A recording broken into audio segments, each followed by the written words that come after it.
श्री स्वामी समर्थ। माझ्या सगळ्या गोडताईंचं माझ्या या व्हिडिओमध्ये अगदी मनापासून स्वागत आहे। तुमच्या सगळ्यांचा दिवस आज चांगला जाओ ही स्वामीचरणी प्रार्थना करते आणि व्हिडिओला सुरुवात करते।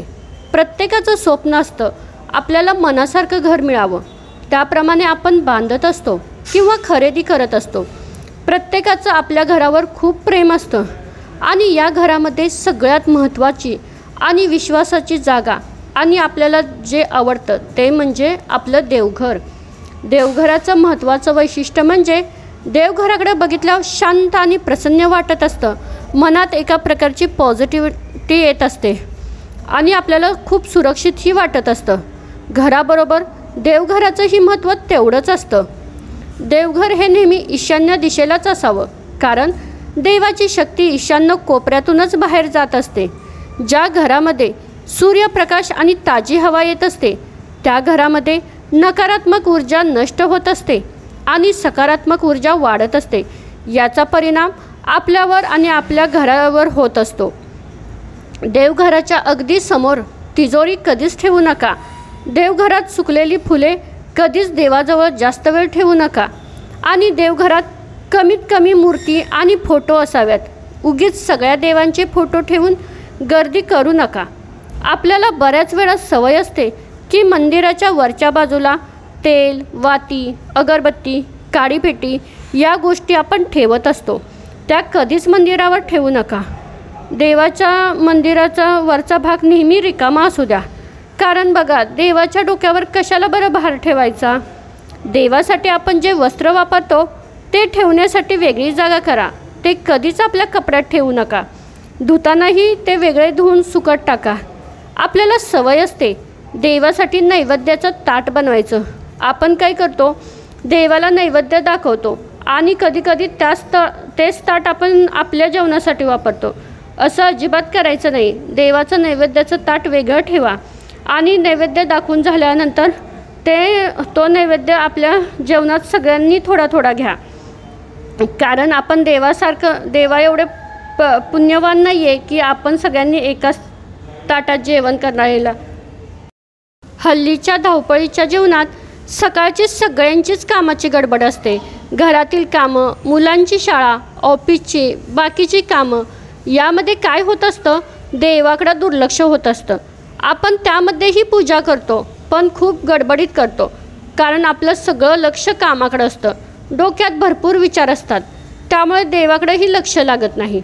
घाई गडबडीत पूजा उरकून घेतो, कारण आपण कुठंतरी वाचलेलं असतं, कोणीतरी सांगितलेलं असतं किंवा आपल्या घरातील सांगत असतात की सकाळी लवकर उठून देवपूजा केलेली चांगली असते।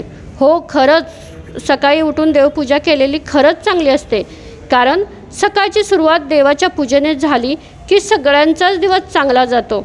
ऑफिसला, शाळेला जाणारी ज्यावेळी देवापुढे हात जोडतात त्यावेळी त्यांचं मन खूप प्रसन्न होतं, पण सगळ्याच ताईंना हे शक्य नसतं। काही ताईंना सकाळी भरपूर कामे असतात।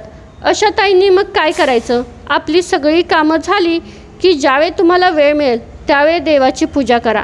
कोणतीही घाई गडबड न करता तुम्ही फक्त 5 मिनिट वेळ काढा।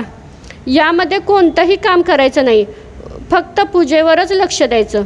उगीच TV चालू आहे, गॅसवर भाजी आहे, फोन चालू आहे असं अजिबात करू नका।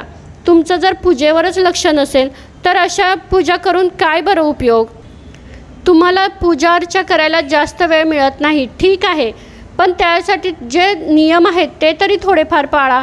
यामुळं काय होतं, आपल्या मनावर कसलंच दडपण राहत नाही। पूजा करताना मोबाईलवर एखाद्या देवाचा मंत्र जप लावा किंवा पूजा करताना आपण आपल्या देवासोबत बोलायचं। आपण कधीतरी आपल्या घरातील देवासोबत बोलतो का हो? कधीतरी असंही करा ना, आपण आपल्या आवडत्या व्यक्तीला जेवढा वेळ देऊन बोलतो अगदी तसंच थोडा वेळ त्या देवासाठीही काढा आणि गप्पा मारा। तुम्ही दिवसभरात जे काही करणार आहे, तुमचं काय प्लॅनिंग आहे, ते वाईट आहे का चांगलं आहे हे ते सांगा त्या देवाला। त्या देवाला तुमच्या मनात जे काही असेल, तुम्हाला जे काही वाटते ते बोला। यामुळे काय होतं, आपलं आणि देवाचं कनेक्शन वाढतं। आपल्या मनात एक देवाबद्दल श्रद्धा, आपुलकी, जिव्हाळा निर्माण होत असतो। रोज सकाळी आणि संध्याकाळी देवासमोर दिवा न चुकता लावा. देवघरावर कधीच धूळ बसून देऊ नका, कारण आपण आपल्या घराची जशी काळजी घेतो अगदी तशीच देवघराचीही घ्या. तुम्हाला रोज वेळ नसतो, ठीक आहे ना, पण 8 दिवसातून एकदा तरी वेळ काढा ना. आपण बोलतो आज कामाच्या गडबडीत देवाकडे मला लक्षच मिळालं नाही वेळ द्यायला. जर देवानं आपल्या बाबतीत असंच बोलला की मलाही नाही वेळ तुझ्यासाठी, तर काय होईल आपलं? त्यामुळे दिवसातून सकाळी 12च्या आत तरी वेळ काढा. तुम्हाला आता जर रोज देवपूजा करायला वेळ नसेल तर रोज कोरडी पूजा तरी करत जावा, पण दर मंगळवारी, गुरुवारी, रविवारी न चुकता वेळ काढून देवपूजा करा. कारण आपलं देवघर जेवढं स्वच्छ, सुंदर, पवित्र ठेवत असतो तेवढी त्या घरातून येणारी पॉझिटिव्ह ऊर्जा आपल्या घरामध्ये येत असते. बाहेरून कोणी आपल्या घरी आलं की त्याचं सगळ्यात पहिलं लक्ष आपल्या देवघरावर जातं. ज्या घरातील देवघर, त्या मंदिरातील देवाची पूजा नीटनेटके आणि स्वच्छ असते, त्यावरून त्या घरातील लोकांचा स्वभाव समजत असतो. विचार करा, ज्यावेळी आपण पण पाहुण्यांच्या घरी जातो किंवा आपल्या शेजारी जातो त्यावेळी आपली नजर त्यांच्या घरातील मंदिरावर जाते. काही ताईंचं देवघर तर एवढं छान असतं की बघता क्षणी मनाला प्रसन्न वाटतं.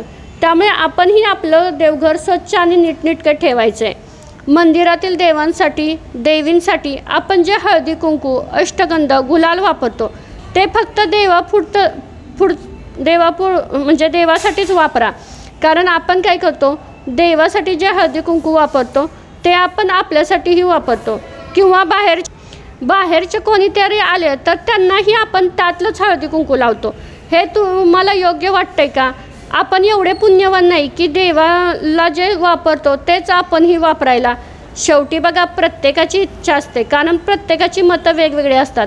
मला तर असं वाटतं, कारण प्रत्येकाची देवपूजेचे नियम वेगळे आहेत. त्यांना जसं जमेल तशी ती पूजा करतात. सगळ्यात महत्त्वाचं हेही आहे, तुम्ही देवपूजा कशी केली हे महत्त्वाचं नाही, तर देवपूजा करताना तुमच्या मनात काय भाव होता हे महत्त्वाचं होतं.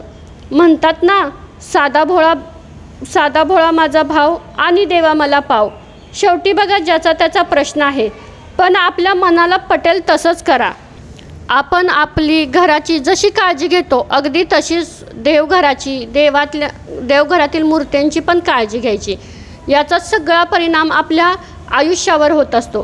कारण जेवढं आपलं देवघर स्वच्छ, सुंदर असतं ना, तेवढं आपल्या मनामध्ये चांगली पॉझिटिव्हिटी येत असते. कारण ज्यावेळेला आपण देवघराकडे बघतो त्यावेळी आपल्या मनाला एक शांत, प्रसन्न वाटत असतं. म्हणून प्रत्येकाने आपल्या देवघराची सुंदर अशी पूजा करा. श्री स्वामी समर्थ.